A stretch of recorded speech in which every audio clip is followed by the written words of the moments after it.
అందాల పోటీల మీదే కాదు అగ్ని ప్రమాదాల మీద కూడా దృష్టి పెట్టాలని మాజీ మంత్రి కేటీఆర్ అన్నారు. అగ్ని ప్రమాదంలో మరో ప్రాణం పోకుండా ప్రభుత్వం చూడాలని కోరారు. చార్మినార్ గుల్జార్ హౌస్ లోని ప్రమాద స్థలిని పరిశీలించిన ఆయన బాధితులను పరామర్శించారు. రాజకీయంగా మాట్లాడడానికి ఇక్కడికి రాలేదని, ప్రభుత్వాలు ప్రజల ప్రాణాలు కాపాడాలని హితవు పలికారు. మృతుల కుటుంబ సభ్యులకు 25 లక్షల పరిహారం ఇవ్వాలని కోరారు.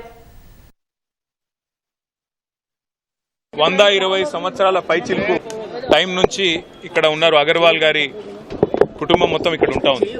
నిన్న జరిగిన దుర్ఘటన హైదరాబాద్ చరిత్రలోనే అతిపెద్ద దుర్ఘటన. అగ్ని ప్రమాదం జరిగిందని చెప్పంగానే ఏ ఫైర్ బ్రిగేడ్ అయితే వచ్చిందో అది నీళ్లు లేకుండా అరకొరగా వస్తే లాభమేంది, వసతులు లేకుండా వస్తే లాభమేంది, ఆ సౌకర్యాలు ఆ ఫైర్ ఇంజన్ల అంబులెన్స్లో ఉంటే కొన్ని ప్రాణాలు బతుకుతుండే, కొంతమంది అన్న మా వాళ్ళు బతుకుతుండే అనే బాధ.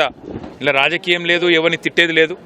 నేను ప్రభుత్వాన్ని కూడా అడిగేది ఒకటే, మీరు దయచేసి ఎండాకాలం వచ్చిందంటే మున్సిపల్ మంత్రి కానీ, మున్సిపల్ అధికారులు కానీ, పోలీసు వాళ్ళు కానీ, ఫైర్ ఇంజిన్ వాళ్ళు కానీ ఓ రివ్యూ పెట్టుకోవాలి, సమీక్ష చేయాలి. చచ్చిపోయినాక కాంపెన్సేషన్ ఒక 5 లక్షలు ఏదో ఇచ్చి చేతులు దులుపుకున్నాడు కాదు.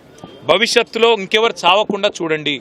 దయచేసి మీరు చేస్తున్నారు కొన్ని పనులు, ఇంకా మంచి పనులు చేయండి. చనిపోయిన ప్రతి ప్రాణానికి కనీసం ఒక 25 లక్షల నష్టపరిహారం ఇవ్వాలని చెప్పి రాష్ట్ర ప్రభుత్వాన్ని మేము కోరుతున్నాం.